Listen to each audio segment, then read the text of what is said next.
नमस्कार, स्वागत है आपका हमारे इस खास कार्यक्रम में बातों बातों में। आज हमारे साथ खास मेहमान हैं श्री रामकृपाल यादव जी। स्वागत है आपका जी पिरवैया पर। रामकृपाल यादव साहब, बीजेपी जो हाल ही में विधानसभा चुनाव हुए हैं उसकी हार के बाद से बिहार में बैकफुट पर है।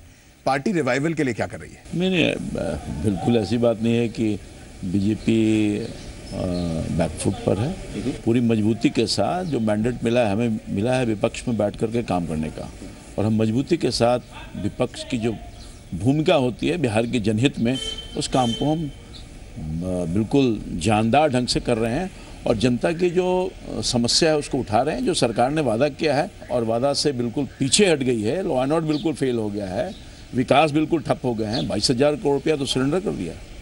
ये हालात है। तो ये इन लोगों का जो सब्जबाग दिखाया था, बिहार की जनता को ठगने का काम किया, उसको हम उजागर करने का काम कर रहे हैं। और जब अफसोस कर रही है जनता अफसोस कर रही है, ठगा गई कहीं ना कहीं। लेकिन आपको लगता है बीजेपी, स्पेशली मैं एनडीए की बात करूंगा, एनडीए में सब कुछ ठीक है सर बिहार में? बिल्कुल ठीक है, किसी तरह का कोई प्रॉब्लम नहीं है। एनडीए एक सूत्र में बंद करके और पूरे अपने दायित्वों का निर्वहन। लेकिन आपके जो सहयोगी दल हैं, आरएलएसपी हो, वो हम हो, वो एलजेपी हो, वो बार बार कोई ना कोई बयान ऐसे आते रहते हैं। जैसे हमारे ही कार्यक्रम में मांझी जी ने कहा कि अगर राजनीति जो है वो संभावनाओं का खेल है, अगर नीतीश कुमार लालू के साथ मिल सकते हैं तो हम नीतीश से क्यों नहीं मिल सकते, या हम लालू से क्यों नहीं मिल सकते? क्या आपने देखा होगा, अगले दिन ही उन्होंने खंडन कर दिया कि मैंने इस तरह की कोई बात नहीं कही है। नहीं, इस तरह मेरे बयान को लोग तोड़ मरोड़ के कहने का काम किए हैं। अब देखिए, डिफरेंट पार्टियां हैं, डिफरेंट सोच हो सकती है, मगर इंडिया पूरे इंटैक्ट है और पूरे इशू के साथ इंटैक्ट है। हम अपने दायित्वों का निर्वहन कर रहे हैं पूरी ईमानदारी के साथ और आगे हम लड़ेंगे। पूर्ण शराबबंदी बिहार में लागू हो गई है। सबसे पहले आप इसको किस तरह से देखते हैं? ये नीतीश कुमार की मजबूरी है या वाकई सरकार या नीतीश इसको लेके बहुत सीरियस है? देखिए, बात दरअसल ये है कि नीतीश कुमार जी ने शराबबंदी की है निश्चित तौर पर, और पूरे तौर पर पहले तो वो घोषणा किया था कि हम पूरा करेंगे, मगर आधा किए थे, आधा नहीं किए थे, देसी किए थे और विदेशी को चालू रखा था। फिर हृदय परिवर्तन हुआ, उन्होंने निर्णय लिया, ठीक है, एक अच्छा कदम है, मैं इसको अप्रूव करता हूँ। मगर ये जो शराब का लत किन लोगों ने लगाया है, किसके प्रयास से? शराब तो पहले लिमिटेड इलाका में बिकता था, मगर इन्होंने अपने अर्थव्यवस्था को मजबूत करने के लिए बगैर कुछ समझे हुए, क्या इनको ज्ञान प्राप्त नहीं हुआ था? जो नुकसान देखा इन्होंने, जिसके वजह से इनको ज्ञानवर्धन हुआ और अब शराब बंद हो जाना चाहिए ऐसा निर्णय लिया, तो शराब खोल क्यों दिया था, घर घर क्यों पहुंचाया था? न जाने 10 साल में कितने लोगों की जानें गई, बर्बाद हुआ, परिवार बर्बाद हुआ, व्यक्ति बर्बाद हुए, संस्कार बर्बाद हुआ। तो सब तो इन्हीं का हाथ है ना, क्या हुआ? अब उसको सुधारना चाहते हैं, मगर मैं देख रहा हूँ कि उसके कोई खास इम्पैक्ट नहीं आ रहे हैं। अभी भी कहीं न कहीं से शराब आ रहा है, अवैध रूप से आ रहा है, जिसकी आशंका थी अवैध रूप से बड़े पैमाने पर शराब आएंगे। सरकार की मंशा जानना चाह रहा हूँ, आपको लगता है सरकार सीरियस है शराबबंदी को लेकर? मुझे तो नहीं लगता कि सीरियस है। सीरियस अगर हुआ होता तो आज शराब नहीं, बड़े पैमाने पर झारखंड से, उत्तर प्रदेश से शराब आ रहे हैं। मैं आपको बताऊं, चावल के बोरे में भर भर करके झारखंड से मेरे इलाका में बिक रहा है। अरे जो मेरे संसदीय क्षेत्र का नौबतपुर विक्रम का इलाका है, ला रहे हैं चावल में भर करके, झारखंड से ला रहे हैं। अवैध रूप से बड़े पैमाने पर शराब आ रहे हैं, लोग पी रहे हैं और बिहार की स्थिति बिल्कुल ख़राब हो जाएगी, लॉ एंड ऑर्डर ख़राब हो जाएगा। ये जो पुलिसिया जो राज है वो कायम हो जाएगा, भ्रष्टाचार बढ़ जाएगा, कई तरह के दिक्कतों का सामना करना पड़ेगा आम जनता को। नकली शराब बिकेंगे, अभी भी कई ऐसे इलाके हैं जहाँ नकली शराब बनाए जा रहे हैं, बिक्री हो रही है, कहाँ रोक पाए? जान जाएगी, और वो भी नैतिक जिम्मेदारी सरकार की। बिल्कुल, उनकी अगर जान जाती है तो नैतिक जिम्मेदारी तो सरकार की ही है। रामकृपाल साहब, 2019 में आपको लगता है नीतीश कुमार एक बड़ी चुनौती के रूप में आपके सामने होंगे, क्योंकि अभी उनको जेडीयू का अध्यक्ष बनाया गया है? देखिए, नीतीश कुमार कोई एनडीए के सामने, भारतीय जनता पार्टी के सामने राष्ट्र के स्तर पर चुनौती होंगे ऐसा मैं नहीं मानता। अब इनकी ताकत क्या है और अपनी ताकत क्या है? यहाँ अगर गठबंधन ना हो तो इनकी ताकत तो कुछ है नहीं।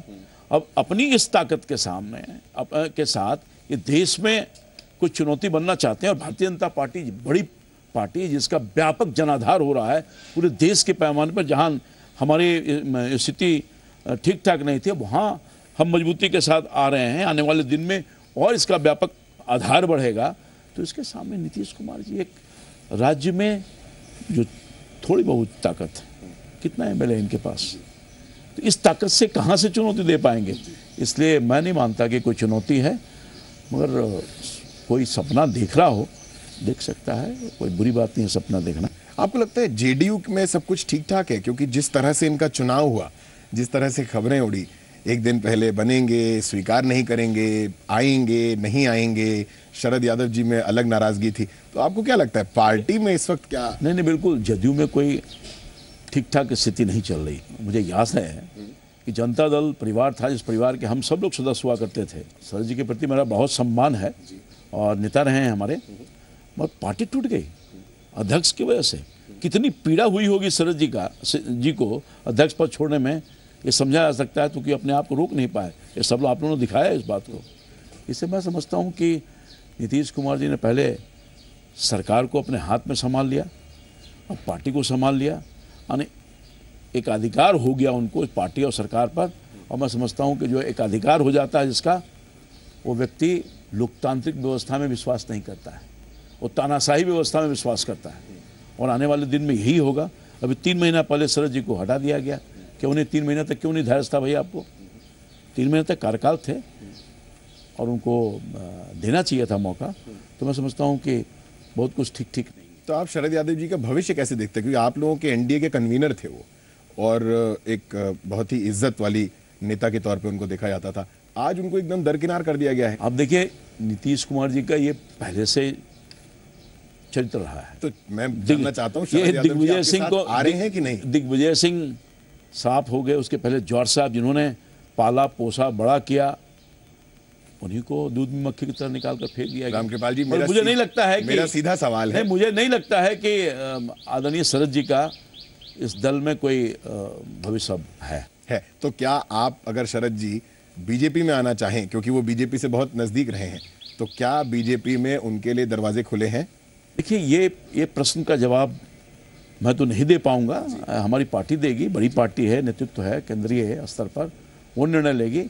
मगर ऐसे तमाम लोगों को हमारी पार्टी सम्मान दी है, जगह दी है। हम लोकतांत्रिक व्यवस्था में विश्वास करने वाले लोग हैं।